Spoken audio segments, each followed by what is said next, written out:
दी watcher हमें शुरू में याद दिलाता है कि गार्डियंस ऑफ द मल्टीवर्स कैसे बनी थी। वो हीरोज की टीम जिन्होंने मिलकर अल्ट्रॉन को रोका था जब उसने इन्फिनिटी स्टोन्स का कंट्रोल ले लिया था। ये कहानी वो अब सुनाना चाहता है। उसके हिसाब से ये कहानी गमोरा की है, कैसे वो ग्रेटनेस तक पहुंची और उन गार्डियंस का हिस्सा बनी। लेकिन वो कहता है कि उसकी स्टोरी असल में किसी और की स्टोरी के अंदर शुरू हुई थी, यानी टोनी स्टार्क। इस यूनिवर्स में टोनी स्टार्क सक्सेसफुली न्यूयॉर्क की तरफ आने वाली न्यूक्लियर मिसाइल को वॉर्म होल के थ्रू भेज देता है, और वो भी टाइम पर। लेकिन पोर्टल उसके पीछे बंद हो जाता है, जिसके वजह से वो वापस घर नहीं जा पाता और एवेंजर्स के साथ शवरमा भी नहीं खा पाता। लकीली अकेले स्पेस के कोल्ड और एयरलेस वैक्यूम में मरने की वजह टोनी स्टार्क एक और वॉर्म होल के थ्रू फ्लाई करता है और क्रैश करता है सीधा ग्रैंड मास्टर के पैलेस में, यानी कि सकार पर। टोनी ने रिसेंटली बहुत अजीब चीजें देखी है, लेकिन ये सबसे ज्यादा वियर्ड है। ग्रैंड मास्टर टोनी स्टार्क को देख के बहुत एक्साइटेड हो जाता है और उसे मिस्टर मेटल मोजो मैन नाम देता है, वही जिसने चित्तौरी को हराया था। थॉर रैग्नारोक की तरह टोनी के लिए जो कुछ सेकंड्स थे वो सकार के लोगों के लिए कुछ दिन बन चुके थे। टोनी घर वापस जाने के लिए बेचैन है, स्पेशली ये जानते हुए कि वो जीत चुके हैं और पेपर पॉट जिंदा है। लेकिन ग्रैंड मास्टर इंसिस्ट करता है कि वो पार्टी में रुक जाए और टोपाज की हेल्प भी लेता है थोड़े से डिस्गाइज थ्रेड्स के साथ। ये सेलिब्रेशन एक्चुअली बैटल अरेना की ट्रिप होती है, जो अब रेस कोर्स बन चुका है। वैल्करी रेसर में से एक होती है और पूरी तरह डोमिनेट करती है तब तक जब तक उसकी कार फ्लिप नहीं हो जाती। उसके ऊपर टिन कैंस फेंके जाते हैं। ग्रैंड मास्टर एक जायंट एलिफेंट जैसा बीस्ट बनकर बाकी रेसर्स को पीछे छोड़ देता है, जिसमें कॉर्ग भी होता है। और टोनी अब और स्टैंड नहीं कर पाता और सूट पहनकर अरेना में जंप कर देता है। वो क्रिएचर को अपने रिपल्सर से रोकने की कोशिश करता है, लेकिन वो मेल फंक्शन कर जाता है। फिर भी समहाउ वो बीस्ट एक्सप्लोड हो जाता है। इसका रीजन होता है गमोरा, जो स्पेशली टोनी स्टार्क से रिवेंज लेने आई होती है। दोनों को अरेस्ट करके एक लार्ज रूम में लॉक कर दिया जाता है, जिसमें सिर्फ एक बेड होता है। लेकिन ये रोमांस नोबल ट्रॉप जैसा नहीं होता, दो मेन रीजन की वजह से। पहला, कॉर्ग भी उनके साथ उस रूम में होता है, और दूसरा, गमोरा अभी भी टोनी स्टार्क को मारना चाहती है। अगर रोमांस नोवेल दिखाई जाए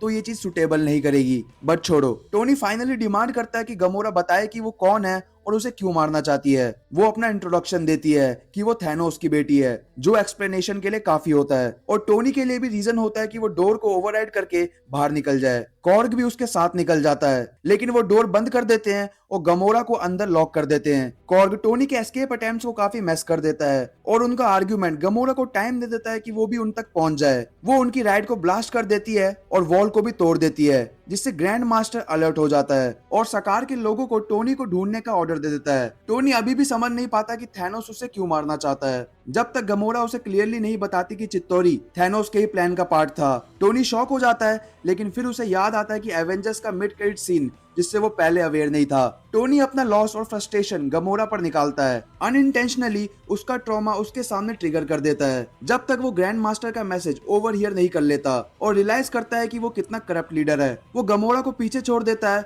और डिसाइड करता है कि ग्रैंड मास्टर को स्टॉप करेगा, just to piss her off, और फिर डायरेक्ट थैनोस के पास जाएगा। गमोरा को टोपास फिर से कैप्चर कर लेती है, लेकिन ज्यादा देर के लिए नहीं। जब टोनी और कॉर्ग एक ड्राइवर ढूंढने जाते हैं अपनी स्कीम के लिए, वो वैल्करी को बार में मिलते हैं और टोनी उसके रेकलेस एडलिन जंकी नेचर को अपील करता है। वो कहती है उसे नहीं लगता कि वो कर पाएगा, लेकिन फिर भी दोनों अलायंस बना लेते हैं। टोनी अपना मॉडिफाइड आयरन मैन सूट बनाता है और ग्रैंड मास्टर के होलोग्राम सिस्टम को हाईजैक करके सकार के लोगों के लिए थ्रेट्स ब्रॉडकास्ट करता है। वो ग्रैंड मास्टर को चैलेंज करता है एक रेस के लिए, प्लेनेट के कंट्रोल के लिए। टोपास पॉइंट आउट करती है कि इसकी जरूरत नहीं है, क्योंकि grand master already planet control करता है। लेकिन प्लॉट के लिए ग्रैंड मास्टर इडियट होता है और वो चैलेंज एक्सेप्ट कर लेता है। रेस बिल्कुल मैड मैक्स रेनबो रोड जैसा होता है, जब रेसर्स अरेना में कवरेज करते हैं, जिसमें गमोरा और वैल्करी भी पार्टिसिपेट करते हैं। जब चीजें इंटेंस और फेयरी हो जाती है, टोनी गमोरा से उसकी मोटिवेशन के बारे में पूछता है कि वो अपने फादर के ऑर्डर्स क्यों फॉलो कर रही है। उसके हिसाब से उसकी कोई रियल पहचान नहीं है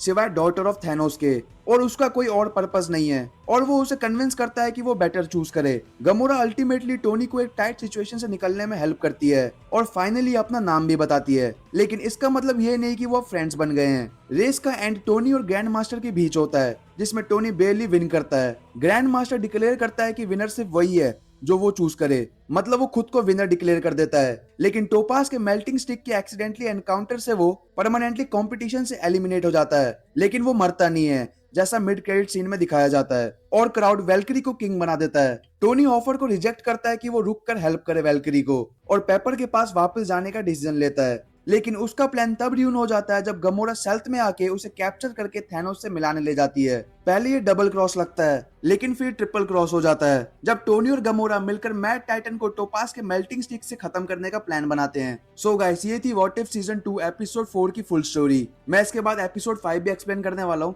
तो आप लोग सब्सक्राइब जरूर कर देना और वीडियो अच्छी लगी हो तो उसे लाइक जरूर करना। अब मिलते हैं एपिसोड 5 के साथ, तब तक के लिए बाय।